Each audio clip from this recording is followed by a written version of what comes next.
अस्सलाम वालेकुम नाजरीन, वेरी वॉर्म वेलकम टू शारा दस्तूर। मैं हूं मोना आलम और तमाम देखने वालों को जैसे पता है, जैसे कि इल्म में है, ये हमारे लिए एक बहुत बड़ा माइलस्टोन है और बहुत बड़ा तारीखी एक ये इकदाम है कि PTV has now gone HD. और अब जाहिर है इस नए संगे मील के साथ हम आज के प्रोग्राम का आगाज़ कर रहे हैं, बल्कि पूरे अपने नए सेट ऑफ प्रोग्राम्स का आगाज़ कर रहे हैं। And I am being honoured with this particular one. तो इंशाल्लाह आप तमाम के साथ अब इस प्रोग्राम शारा दस्तूर के तहत हम आगे बढ़ेंगे और जो भी हालात हाजरा के वाक़यात हैं, हर खबर पर नज़र रखेंगे इंशाल्लाह, हर डेवलपमेंट पर, और तमाम जो टॉक ऑफ द टाउन है और ख़ास तौर पर इस्लामाबाद के हवाले से जितनी बातचीत है वो आप तक हम लोग बराह रास्त इस प्रोग्राम के ज़रिए पेश करेंगे। तमाम इसमें व्यू पॉइंट्स भी हमारे साथ होंगे अमेलगमेटेड। आज बड़ा एक तारीखी ये मौका था जब वजारत इत्तलात और नशरियात के तमाम जो ज़ेली इदारे हैं, नॉट जस्ट पीटीवी, वो एचडी हुए और सदर पाकिस्तान डॉक्टर आरिफ अलवी ने इस पूरी तकरीब को ग्रेस किया अंडर द इंफॉर्मेशन मिनिस्ट्री। और फवाद चौधरी साहब जो हैं इसके होस्ट थे as the information minister, federal information minister, और along with him of course पूरी जो उनकी वजारत है, उन्होंने ये बहुत एक तकरीब, एक बहुत माइलस्टोन वाली तकरीब जो है वो आज होस्ट की है पाक चाइना फ्रेंडशिप सेंटर में।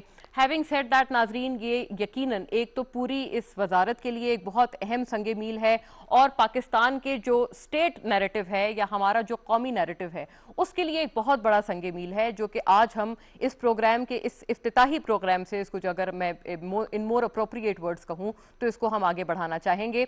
सबसे पहले नाजरीन जो हम लोग मौजू इसी के साथ साथ जेर बहस लाना चाहते हैं वो है पाकिस्तान की मईशत का, क्योंकि बहुत सारी बातें पाकिस्तान की मईशत के हवाले से हुई हैं।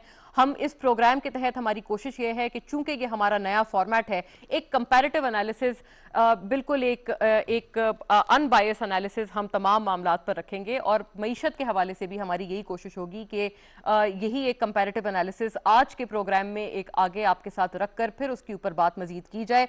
मईशत के जहां तक नाजरीन इशारे हैं, जैसे कि आप देख रहे हैं स्क्रीन्स पर, ये कुछ ग्राफिकल कंपैरिजन्स हैं, कुछ कंपैरेटिव एनालिसिस हैं जो कि हमने ग्राफ्स की मदद से आपको बेहतर एग्जिबिट करने की कोशिश की है।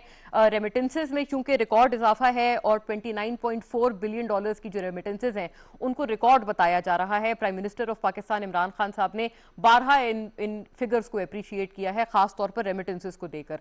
साथ साथ एलएसएम या फिर जो लार्ज स्केल मैन्युफैक्चरिंग है, इस एतबार से भी अच्छे ट्रेंड्स हैं, अच्छी ग्रोथ है जो सामने आई है। इसको भी हम लोग इसी कंटिन्यूटी में देखते हैं। इंपोर्ट एक्सपोर्ट की जहां तक बात करें तो इसका जो तिजारती जो खसारा जो इसकी वजह से है उसमें भी खातिर ख्वाह कमी हासिल हुई है। करंट अकाउंट डेफिसिट, ये एक नाजरीन ऐसा फिगर है जो कि पिछली जो हुकूमतें हैं उनके लिए खासा अलार्मिंग रहा है, लेकिन इस मरतबा हुकूमती जो बुजरा हैं वो ये क्लेम करते हैं कि इसको काफ़ी हद तक हमने कट डाउन किया है और बल्कि डेफिसिट को ख़त्म किया है, करंट अकाउंट सरप्लस में तब्दील किया है। इस बारे में भी ज़रा एक फैक्चुअल हम बात करेंगे कि ये बात कितनी दुरुस्त है और क्या फैक्ट्स वाकई यही बात को बैक करते हैं हमारे तिजारती खसारे को लेकर और हमारे करंट अकाउंट खसारे को लेकर। साथ साथ नाजरीन बजट डेफिसिट पर बात करना ज़रूरी है, जो कि 7.5% की इस वक्त जीडीपी की शरह पर है। इनिशियली जब पीटीआई हुकूमत आई थी तो ये 8% तक भी रहा था, लेकिन अब इसमें कुछ कमी वाक़ई हुई है। यकीनन ये एक ऐसा फिगर है जो कि हमारी तवज्जो, हमारी अटेंशन और ख़ास तौर पे हुकूमत की तवज्जो दरकार करता है। इसको ठीक करने के लिए हुकूमत के पास क्या प्लान्स है? अब बताया जा रहा है कि वर्ल्ड बैंक का जो एक लोन है $800 मिलियन का फॉर अ मंथ, वो भी सिक्योर करने का चूंकि हुकूमत इरादा रखती है। एफपीआर कलेक्शन कहां तक है? एफपीआर कलेक्शन में भी जो एक अमूमन इससे पहले जो हम ट्रेंड्स देखते थे कि एफपीआर जो भी अपना टारगेट सेट करता था उसको रिवाइज डाउन करना पड़ता था, क्योंकि वो टारगेट अमूमन अक्सर व बेशतर मीट नहीं हो पाता था।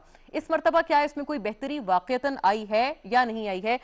इस पे भी आज हम रोशनी डालेंगे इसी कंटिन्यूटी में। और डॉक्टर हफीज पाशा जो कि बड़े मायनाज इकोनॉमिस्ट हैं और फॉर्मर फाइनेंस मिनिस्टर, उन्होंने भी इस हवाले से जो उनकी कुछ रेवलेशंस हैं वो उन्होंने की हैं। एक तो उन्होंने बजट डेफिसिट पर बात की है, इसके ऊपर उन्होंने बाकायदा इस पर रोशनी डाली है, और लेकिन साथ साथ जो अच्छा टैक्स टू जीडीपी रेशो है पाकिस्तान का नाजरीन, उसको अप्रिशिएट किया है। आपके जैसे इल्म में है टैक्स टू जीडीपी रेशो और ये जो एक हदफ है ये काफ़ी मायूस कुन पाकिस्तान के लिए माजी में रहा करता था और खित्ते का सबसे मायूस कुन फिगर पाकिस्तान का हुआ करता था। लेकिन अब ये चूंकि 12% पर है, इसमें काफी हद तक बेहतरी वाकई हुई है। बांग्लादेश से हम बेहतर हैं इस मामले में, जिनका यही टैक्स टू जीडीपी जो रेशो है वो 8% पर है। रेमिटेंसेस के मामले में भी जो एप्रिसिएशन आई है उसको भी डॉक्टर हफीज पाशा ने अप्रिशिएट किया है। तो ये जो एक इकोनॉमिस्ट्स का एक जो न्यूट्रल पर्सपेक्टिव है, वो इस वक्त हम इन तमाम जो स्टेटिस्टिक्स हैं इनके साथ कैसा अमेलगमेट करते हैं, इसके ऊपर भी आज बात करने की कोशिश रहेगी। और इस बहुत खास मौजू पे very pertinently we are joined by doctor Waqar Masood, special assistant to the prime minister on finance and revenue. बाकायदा मुझे स्काइप के जरिए आप ज्वाइन कर रहे हैं। बहुत शुक्रिया डॉक्टर वकार आपकी ग्रेशियस प्रेजेंस के लिए। आपने वक्त निकाला हमारे इफ्तिताई इस प्रोग्राम के लिए और I am very honoured to host you on this subject, खास तौर पे जो कि आपकी एक्सपर्टीज है। फरमाइएगा सर, क्या सूरत हाल है? इनिशियल रिमार्क्स अपने बताइए। मईशत पाकिस्तान की किस सिमत में है? और इसके ऊपर आपको पता है कि अपोजिशन तो खासी तनकीद करती है, अलबत्ता गवर्नमेंट बारहा ये क्लेम करते हैं कि उन्होंने खसारे कम किए हैं। क्या वाकई खसारे कम हुए हैं? मोना, बहुत बहुत शुक्रिया। और मैं ये भी साथ कहना चाहूँगा, आपको मुबारक हो, मुबारक हो कि आप के यहाँ HD जो है वो टेक्नोलॉजी मुतारफ हो गई है और यकीनन ये एक माइलस्टोन है और आगे आपके काम के अंदर माविन भी होगा। आपने अपने तारुफ के अंदर इतनी अच्छी बातें कर दी हैं, मुझे समझ में नहीं आ रहा कि मैं किस चीज़ से उसमें क्या इजाफा करूं और किस बात में करूं। देखिए, आपने खसारों की बात की, तो एक खसारा जो है वो जो हुकूमत के लिए बहुत बड़ी मुश्किल का बाइस था, वो करंट अकाउंट का खसारा था। हमारी जो इंटरनेशनल ट्रेड है उससे मुतालिक, बैलेंस ऑफ पेमेंट से मुतालिक, उसमें तो हैरान कुन कमी हुई है, लेकिन अरसा 2 साल लगे उसमें और 11 महीने तक वो सरप्लस में था। 12वें महीने के अंदर कुछ डेट सर्विसिंग की पेमेंट्स वगैरह आईं, उसकी वजह से जो है वो थोड़ा सा खसारे में आया और ये कोई बुरी बात नहीं है। हमें तो चाहिए ज़रा इस खसारे को थोड़ा सा और बढ़ाएं, क्योंकि हमारी डेवलपमेंट नीड्स हैं और ये फॉरेन सेविंग्स होती हैं और इनसे जो मजमूई सरमायाकारी के लिए वसाइल दरकार हैं वो बढ़ जाते हैं। अब बजट आपने उसमें भी बताया कि 8.9 था, 8.1 हुआ और अब जो है वो आपने 7.5 कहा, लेकिन अभी जो पहला अंदाजा हमारे सामने आया है उसमें ये 7.3 है। और जो करंट यानी जो प्राइमरी डेफिसिट है बजट का वो 1.5 रहा है। हमने 3.8 से शुरू किया था इस हुकूमत ने और रफ्ता रफ्ता कम करके, और कोविड वगैरह हुए और कोविड के अखराजात वगैरह हम निकाल दें तो ये सारी चीज़ें जो हैं और इनमें बेहतरी नज़र आती है, क्योंकि कोविड इत्तफाकिया अखराजात हैं और वो कोई मुस्तकिल अखराजात का सिलसिला नहीं है। तो ये तो 2 खसारों की बात हो गई। लेकिन पहले मैं ज़रा सा एक वो ना बिल्कुल एक मजमूई, आपने बहुत अच्छा किया कि डॉक्टर हफीज पाशा और दीगर आपने कुछ लोगों के बिल्कुल आज़ादाना जो राय है उसको भी उसका भी जिक्र किया है। देखिए, अब इस वक्त अब 2 राय नहीं है कि मुल्क के अंदर एक टर्न अराउंड आ चुका है इकोनॉमी के हवाले से, और वो टर्न अराउंड जो है वो खुसूसन एक हम कहते हैं कि एक फील गुड फैक्टर जो है वो आ जाए, और वो फील गुड फैक्टर जो है इस वक्त अपना काम दिखा रहा है। और फील गुड फैक्टर का फायदा ये होता है कि एक हम कहते हैं हर्ड मेंटालिटी, मतलब सब के सब जो हैं उस तरफ जो हैं वो चल पड़ते हैं, सफर करना शुरू कर देते हैं। जी। तो जो सरमायाकारी का अमल हो रहा है, जो कुछ पाइपलाइन में है, हमने डेवलपमेंट एक्सपेंडिचर जो रखा है 900 अरब रुपए का, 650 अरब से बढ़ा के 900 अरब रुपए का हमने डेवलपमेंट एक्सपेंडिचर रखा है। हमने जो है जो सर्कुलर डेट है उसको कम करने के लिए खुद बजट से ही वसाइल जो है मुहैया कर रहे हैं, उसका भी एक असर है, क्योंकि मार्केट में लिक्विडिटी जाएगी और उससे जो है माशी सरगर्मियां पैदा होंगी। फिर आप ये देखिए कि शायद माजी या करीब के अंदर तो आपको ऐसी मिसाल नहीं मिलेगी जो एफबीआर की कारकर्दगी है। एफबीआर तकरीबन 18-19% का रेवेन्यू ग्रोथ हासिल की है। जी हम दुरुस्त। जो पिछले 3 साल से 3800 के फेरे में अटके हुए थे, वो मुस्तहकम बुनियादों में 4700 अरब को हमने क्रॉस किया है, और अगले साल के लिए हमने हदफ रखा है कि हम 5826-29 अरब रुपए का रेवेन्यू हासिल करेंगे।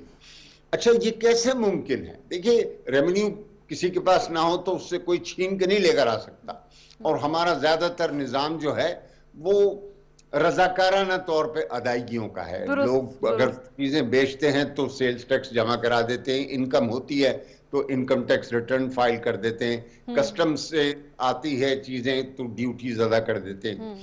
तो अगर सरगर्मियां हो रही होंगी, चीजें चल रही होंगी, तभी ये मुमकिन है कि इतनी उम्दा आपको ग्रोथ नजर आए, और अल्हम्दुलिल्लाह ये आ रही है। और देखें, ये पूरा साल जो गुजरा है जुलाई से जून, तो वो जो जुलाई पिछले साल का था उसमें तो कोविड अभी तक सर पे खड़ा हुआ था हमारे, लिहाजा हमारे कुछ महीने जो हैं वो तो कोविड में लगे रहे। फिर बीच में मार्च अप्रैल के अंदर तीसरी लहर भी आई, उसने भी रोका। हमने 2 दफा 10-10 दिन की जो हैं छुट्टियां की हैं ताकि कोविड से जो है महफूज रहा जाए। तो इतनी सरगर्मियों, यानी इन तमाम छुट्टियों के बावजूद सरगर्मियां इतनी जबरदस्त रही हैं कि हमको यह अच्छा, अब देखिए मैं आपसे अर्ज करूं, यानी कि जिस अंदाज में मैं बात कर रहा हूं तो शायद लगे कि शायद मैं कुछ ज्यादा एक्सूबरेंस का मुजाहरा कर रहा हूं। चलिए किसी हद तक आप इसको ले लें, लेकिन हम बहुत ही हकीकत पसंदाना तज्जिया करते हैं। आजकल हम बैठे हुए हैं और देख रहे हैं कि इस साल हमारे लिए, क्योंकि इस साल ग्रोथ का मोमेंटम होगा, और ग्रोथ का मोमेंटम इतना ज्यादा होगा कि आप उसको अभी रोक भी नहीं सकते। लेकिन साथ साथ हमें एहतियात करनी है कि ये ना हो कि जनाब हम अगर कुछ हमें ऐसे इशारे मिल रहे हैं कि हमारे लिए चीजें संभल नहीं रही, तो हमारे पास फौरन ऐसी हदबंदियां होनी चाहिए कि हम उनको बर वक्त उसके अंदर कोई पॉलिसी के अंदर तब्दीली लाकर उसे कम करें, खुसूसन इंपोर्ट्स के हवाले से। इंपोर्ट्स इस दफा हमारे पास $10 बिलियन से ज्यादा की इंपोर्ट्स में इजाफा हुआ है, कोई 23% का इजाफा हुआ है, लेकिन उसका एक बड़ा हिस्सा फूड इंपोर्ट्स का है। पिछले साल फसलें अच्छी नहीं थी और हमें ज्यादा जो है अपनी फूड इंपोर्ट करना पड़ा। दुम, शुगर और एडिबल ऑयल वगैरह तो हम मंगाते ही हैं, और दालें भी हम मंगाते हैं। अब इस वक्त आलमी कीमतें सबसे ज्यादा हैं 10 साल के अरसे में। तो ये जितना भी आपको एक इन्फ्लेशन का मसला नजर आता है, वो तरह से ये इंपोर्टेड इन्फ्लेशन है कि भाई ये अशिया महंगी हैं।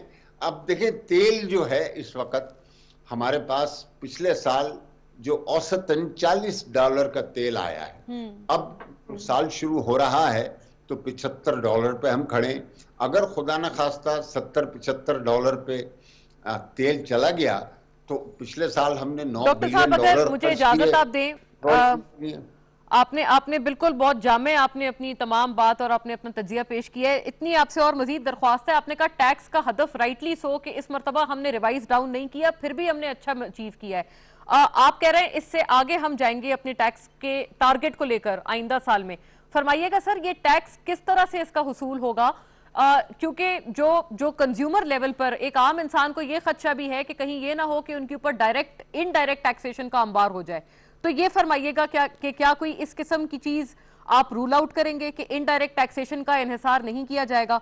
और दूसरा सर, ये इन्फ्लेशन या महंगाई के हवाले से जो आप फरमा रहे हैं, ये भी बताइए कि बिल्कुल हम अब इंपोर्ट करने पर, जाहिर है हालात इस चीज का तकाजा करते हैं कि हमें फूड आइटम्स इंपोर्ट करने पड़ रहे हैं, लेकिन ये मुस्तकिल हल तो ना हुआ सर, क्योंकि अगर हम इंपोर्ट करते रहेंगे तो हमारा इंपोर्ट बिल बढ़ेगा और इन्फ्लेशन भी जाहिर है एक हमारा हमारा जो बड़ा हार्ड अर्नड फॉरेन एक्सचेंज है वो भी इस तरफ जाएगा।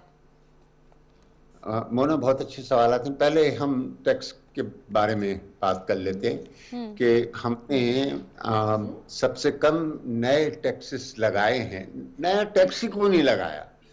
हमने जो मराआत हासिल थी, मराआत से मुराद ये कि या तो किसी को टैक्स से हमने इस्तिस्ना दिया हुआ था, या हमने किसी को टैक्स रेट अगर 17 लगना चाहिए तो 10 दिया हुआ था।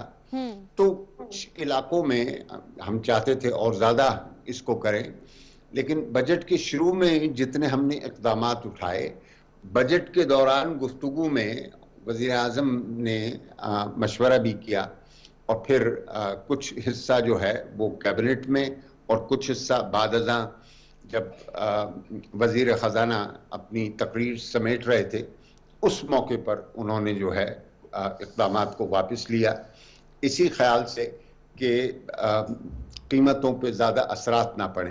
तो हमने ये जोर नहीं है कि कोई नए टैक्सेस या इजाफा या इस्तिस्ना खत्म करके। सर, ये बड़ी वाज़ेह आपकी तरफ से हमें क्लैरिटी मिल गई। लेकिन हमने जो काम किया है, मैं आपसे जरा अर्ज करूं, वो ज्यादातर टैक्स नेट को बढ़ाने का हम काम कर रहे हैं। इनकम टैक्स का भी टैक्स ब्रॉडनिंग हो रही है और सेल्स टैक्स की भी टैक्स ब्रॉडनिंग हो रही है। हमारे यहाँ इतना स्कोप है इस चीज का कि एक पूरी सप्लाई चेन होती है। डिटर्जेंट कोई बना रहा है मिसाल के तौर पे, या मसाले बना रहा है, या कोई और शय ले लें, वो चंद लोग उसकी पैदावार करते हैं और फिर वो सारे मुल्क में फैलता है। ये बहुत बड़ी सप्लाई चेन है। हमारा इस सप्लाई चेन के ऊपर अभी उबूर नहीं है और हम इसको अब काबू में लेकर आ रहे हैं। और टेक्नोलॉजी, मुझे इजाजत दीजिएगा सर, मेरे पास वक्त चूंकि इस सेगमेंट के लिए मुख्तसर है, इंशाल्लाह आपसे गुजारिश है किसी और निशिस्त में जरूर हमारे लिए वक्त निकालिएगा ताकि हम मजीद आपसे लर्न करें इन मामलात पर। A very senior and seasoned voice on economy and of course the special assistant to the prime minister doctor Waqar Masood Khan हमारे साथ इस सेगमेंट में मौजूद थे। नाजरीन, फौरी तौर पे अगले मौजू का रुख करते हुए, चूंकि ये भी अब हम तमाम सरगर्मियां और एक तरह से जो एक एक्टिविटीज़ हैं अब इस जानिब राग़िब होते हुए देखते हैं, चूंकि यूके गवर्नमेंट ने जनाब नवाज शरीफ की जो वीज़ा एक्सटेंशन की दरख्वास्त थी मेडिकल ग्राउंड्स पे, उसको डिक्लाइन कर दिया है। अब ये एक काफ़ी अहम डेवलपमेंट है नाजरीन, जो कि हमारे ज़ाहिर है सियासी मंजरनामे पर बहुत बड़े असरात रखती है। पीएमएलएन की अपनी सियासत पर भी इसके बेहद बड़े असरात हैं, लेकिन अब तक जो हमें नजर आ रहा है वो यही है कि इस मूव की मुखालफत हो रही है नवाज शरीफ साहब की तरफ से भी और पीएमएलएन की तरफ से भी। पासपोर्ट की जो कैंसिलेशन है वो हुकूमत पाकिस्तान कर चुकी है, तो लिहाजा ये कि वजीर आजम इमरान खान भी आपको पता है कि इस मामले पर बारहा अपनी राय रख चुके हैं कि नवाज शरीफ साहब किन मुहर्रकात के तहत उनको बाहर भेजना पड़ा। लेकिन नवाज शरीफ साहब का जो इस वक्त ट्रैवल डॉक्यूमेंट है नाजरीन, वो अब मौजूद नहीं है। होम मिनिस्ट्री में अब वो अपील करने जा रहे हैं और प्रीति पटेल जो कि एक ब्रिटिश इंडियन है, वो इन तमाम मामलात को वहाँ की होम मिनिस्ट्री में देखती हैं। अब देखते हैं ये मामला कहाँ जाता है, इसकी क्या लीगल इम्प्लीकेशंस होती हैं। और शाहिद खाकान अब्बासी साहब ने एक अंदिया ये भी दिया है अपने एक रीसेंट इंटरव्यू में कि ये मुमकिन है कि अगर नवाज शरीफ साहब को मजबूरन यूके छोड़कर जाना पड़ता है तो वो किसी और मुल्क भी जा सकते हैं। सियासी इसके इम्प्लीकेशंस हैं उन पे भी बात करेंगे और आगे होने क्या जा रहा है। अली नवाज अवान साहब नाजरीन मुझे ज्वाइन कर रहे हैं पाकिस्तान तहरीक इंसाफ से हमारे सेगमेंट में बाकायदा बात करने के लिए, और ताहिरा औरंगजेब साहिबा पीएमएलएन की स्टॉलवर्ट हैं, हमें ज्वाइन कर रही हैं। आप दोनों को खुश आमदीद। लेकिन ताहिरा साहिबा, अगर मैं आपसे बात का अली साहब से अगर मैं बात का आगाज करूं, अली साहब आप बताइएगा क्या हुकूमत पाकिस्तान अब कर सकती है आपके व्यू में, और आपको क्या लगता है जो सियासी मंजरनामा है इससे कितना फर्क पड़ेगा? चूंकि आपको पता है पीएमएलएन की तरफ से ये तनकीद की जा रही है कि हुकूमत इतनी अटेंशन क्यों दे रहे हैं, और आपके लिए तो बहुत इंपॉर्टेंट है जनाब नवाज शरीफ, इसी वजह से आप तमाम कोशा नजर आ रहे हैं उनके इस मूव पर। अच्छा देखिए, दो चीजें, बिल्कुल उनकी बात ठीक है कि हम वाकई बहुत जो हमारा एक नारा है, देखिए हम किस बयानी किस नारे के तौर पे हुकूमत में आए और हमने जब पार्टी बनाई और उसमें जो सबसे मेन पॉइंट था एहतसाब, जिसपे हमें लोगों ने वोट दिया। जो नवाज शरीफ साहब यहाँ से ड्रामा करके बाहर गए तो उस जो एहतसाब का जो नारा था उस पर बहुत ज्यादा क्वेश्चन उड़ गए। और जो वो थी कि हम बात कर रहे थे हम चोरों को पकड़ेंगे, बड़े चोरों को पकड़ेंगे, जिन लोगों की चोरी पूरी दुनिया के अंदर आया है, और वो बंदा आंखों में धूल झोंके इस मुंह से जब चला जाता है तो हम question the rise on PK as well. तो हमें तो वाकई ये है कि वाकई एक तरफ तो वाकई खत्म हो चुकी थी आज की, नवाज शरीफ साहब खुद वापस आ जाएंगे, पर अल्लाह अल्लाह कहता है कि एक तदबीर इंसान करता और एक तदबीर अल्लाह करता। देखिए हमेशा यही हुआ है। देखिए जब लोग कहते थे, कॉलम लिखे गए कि एवन फील्ड ये इनके अपार्टमेंट्स हैं, आपने देखा इनका बेटा आया कि मैं रेंट पे रहता हूँ, बेटी है कि मेरी तो इंग्लैंड तो क्या पाकिस्तान में भी कोई जायदाद नहीं है, दूसरा बेटा आया वो कहता है पर उसकी बेनिफिशियल ओनर है मरियम, और एक बहुत सारा मखमसा उठा, धूल उड़ाई गई और उस स्मोक में सारी चीजों को कवर करने की कोशिश। पर क्या हुआ, अल्लाह का करना क्या, एक लीक्स हुई, पनामा जर्मन पेपर्स ने बताया, पनामा गेट स्कैंडल आया, पूरी तरह उनकी लिस्ट आ गई, दुनिया में करप्ट तरीन लीडर्स जो पूरी दुनिया में वो उस वक्त हुक्मरानी कर रहे थे उनके नाम आए, उनकी फैमिली के नाम आए, और उनमें माशाल्लाह शरीफ फैमिली का भी नाम आया।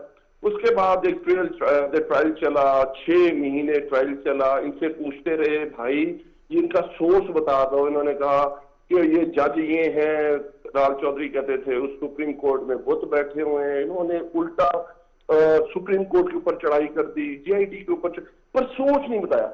और आखिर में जो सोच बताया वो था कतरी खत, मतलब वो भी इन्होंने हवा में उड़ा दिया। और फिर वो बीमारी का बहाना, मेरे प्लेटलेट्स डाउन हो रहे हैं, डॉक्टर अदनान साहब आ गए, वकील हारिस साहब आ गए, अदालतें हमसे पूछने लग गई। लेकिन अली साहब इस मौके पर हमने देखा था कि गवर्नमेंट का भी तो बोर्ड बैठा था जिसने ये वाकई, उन्होंने भी यही कहा था कि वाकई प्लेटलेट काउंट उनका खतरनाक है। आप अगर ये कहनी ना कि आप हमें मुर्दे इल्जाम, हम कहेंगे हमें आप मुर्दे इल्जाम ना ठहराएं, हमें ठहराएं बिल्कुल। और अगर आप कहेंगे कि इस पूरे सिनेरियो के अंदर अगर सबसे ज्यादा कोई बेवकूफ बनाया या कोई बिल्कुल इस चीज के मतलब आप क्या कहते हैं मामू बनाया गया जिसको, वो गवर्नमेंट ही थी। अगर आप ये कह रहे हैं, आप कह रहे हैं कि ये चाह रहे हैं कि हम इसमें से आउट है, नहीं आउट है, हमें प्रेशर, मीडिया प्रेशर, कल नहीं परसों मियाँ साहब की आखिरी सांस निकल जाएगी, मियाँ साहब जेल में मर जाएंगे, मियाँ साहब को सीक्रेट ट्रायल नहीं मिला, उनकी सेहत ये 3 टाइम प्राइम मिनिस्टर, खैर बाहर चले गए। और उन्होंने वहां जाके जी वो कभी पिज्जे खा रहे हैं, कभी वॉक कर रहे हैं, कभी बेटे का नवासे का फोटो मैच देख रहे हैं। हम तो ये कह रहे हैं हम क्या कर सकते हैं गवर्नमेंट, हमने जो ट्रेवल डॉक्यूमेंट था जो आपने इंट्रो में बता रही थी आप, हमने उसे कैंसिल कर दिया, इंग्लैंड की गवर्नमेंट को अप्रोच किया, पर लग यही रहा था जो आपने बात की कि हम ये समझ रहे थे कि अब वो अपनी आएंगे तो अपनी मर्जी से आएंगे वरना हम नहीं ला सकते। पर अल्लाह का करना ये देखें कि उन्होंने अपने हेल्थ डॉक्यूमेंट जो उधर जमा कराए और उसके बेस पे जो एक्सटेंशन मांगी, उनकी कोर्ट ने कहा कि ये जो एक्सटेंशन है और जो आप इधर कर रहे हैं वो दोनों आपस में सही। अली साहब मुझे आपका जी बिल्कुल आपका बड़ा वाज़ेह इस पे आ गया। मेरे पास चूंकि वक्त मुख्तसर है, मैं ताहिरा साहिबा का भी इस पे व्यू पॉइंट मांगू। ताहिरा साहिबा फरमाइएगा, आपने सुना अली नवाज ऐवान साहब तो बाकायदा एक्सेप्ट कर रहे हैं कि he is of the view कि वाकई उनको लगता है कि बेवकूफ बनाया गया गवर्नमेंट को, उन्होंने ये अल्फाज तक इस्तेमाल किए। और ये प्लेटलेट काउंट वाली जो पूरी एक बात है, यूके गवर्नमेंट इसके ऊपर आमादा नहीं है। तो बताइएगा ताहिरा साहिबा, क्या पॉसिबिलिटी है, क्या नवाज शरीफ साहब यूके छोड़कर कोई और मुल्क भी जा सकते हैं जैसे शाहिद खान अब्बासी साहब ने कहा है? ताहिरा साहिबा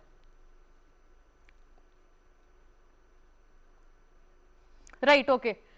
ताहिरा साहिबा मेरा ख्याल है उनके साथ मेरा राब्ता नहीं है, लेकिन नंदुलेस सबसे जरूरी बात है जो इस वक्त पता करने की वो ये है कि क्या आई एम श्योर अगर ताहिरा साहिबा से मेरा कांटेक्ट हो पाता तो मैं उनसे ज़रूर ये पूछती कि क्या ये चीज़ है, ये पॉसिबिलिटी है कि वो कहीं और भी जाएं। अली साहब अगर आप मेरे साथ हैं अभी और मुझे सुन सकते हैं, आपका क्या ख्याल है, क्या चहमगोइयां इस हवाले से? नवाज शरीफ साहब अगर किसी और मुल्क चले जाते हैं, बरतानिया छोड़कर भी, तो जो आपने अभी इससे पहले फरमाया कि आपका एहतसाब का बहुत बड़ा नारा है जो इससे बहुत एडवर्सली अफेक्ट होता है, तो वो तो उसी तरह से एडवर्सली अफेक्ट होगा। देखिए मैं आपको एक बात बताता हूँ, देखिए आप पूरी दुनिया की ना अगर आप हिस्ट्री पढ़े और चले लास्ट सेंचुरी की हिस्ट्री पढ़े, तो what happened to Zaheer Shah जो हु इज द रूलर जब ये शोर रेवोल्यूशन आया था अफगानिस्तान में 1964 में, और जहीर शाह साहब को अपना मुल्क छोड़ना पड़ा था, वो चले गए थे।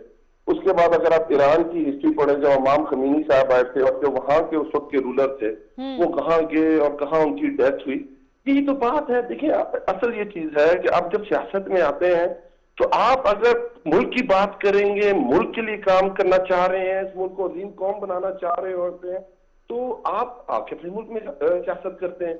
आपके सामने फेडरल कैस्ट्रो है, देखें 1958 के अंदर इलेक्शंस का उधर उन्होंने खत्म कर दिया उस वक्त की हेराकली ने, उसने स्ट्रगल की। सही, फेयर इनफ। मैं जी अलाउ मी अली साहब, ये ताहिरा साहिबा हमारे साथ हैं चूंकि, तो who better to ask her के ताहिरा साहिबा आप बताइएगा प्लीज कि क्या नवाज शरीफ साहब बरतानिया छोड़कर कोई और मुल्क भी जा सकते हैं, जैसे शाहिद खाकान अब्बासी अपने हाल ही के एक इंटरव्यू में हिंट कर रहे हैं, और अभी अली साहब कह रहे हैं कि मैं असल में चालू कर रही हूँ लाहौर से इस्लामाबाद, मुझे आपकी आवाज से साफ आ रही। जी ताहिरा साहिबा, क्या कहीं और कोई और मुल्क जा सकते हैं? और ये भी फरमाइएगा कि ये अब क्या ऑप्शंस हैं, क्योंकि अभी आपने सुना अली नवाज साहब इज ऑफ द व्यू कि हुकूमत को भी एक फसाड वो कह रहे हैं कि उनको पेश किया गया नवाज शरीफ साहब की सेहत के हवाले से। अब यूके गवर्नमेंट भी इसको मानने को तैयार नहीं है।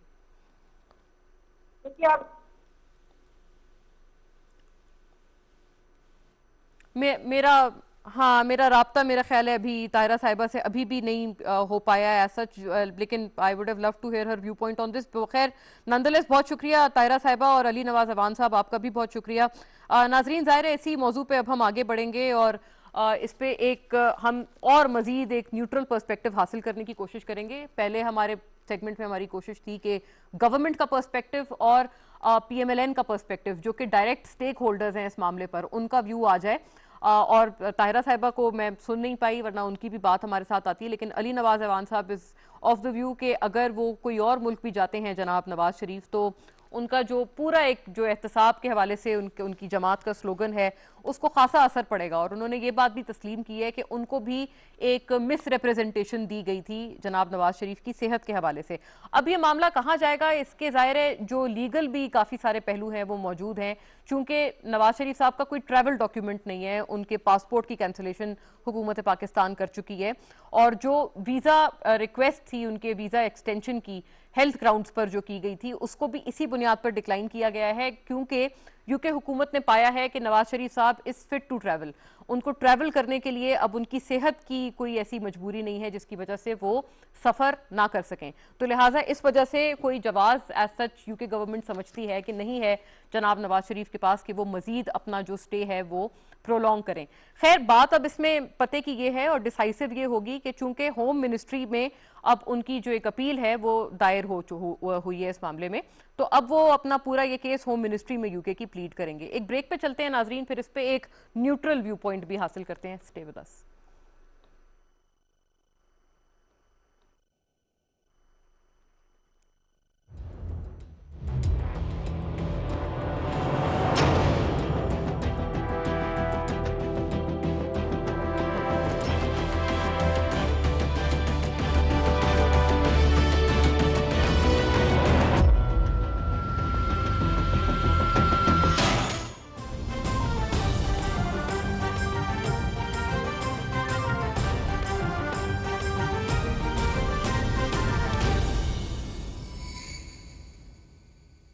कोई भी बैंक या सरकारी इदारा आपके account details, pin code, OTP या डेबिट क्रेडिट कार्ड नंबर जैसी एहसास डिटेल कभी नहीं पूछता।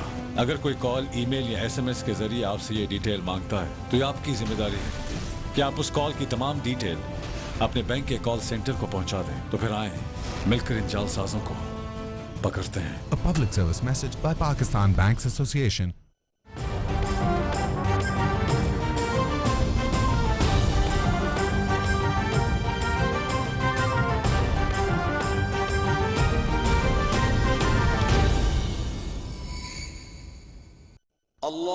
Allahu Akbar, Allahu Akbar, Allahu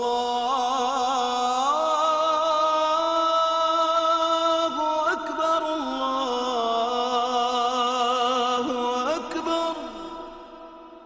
Ashhadu an la ilaha illa Allah.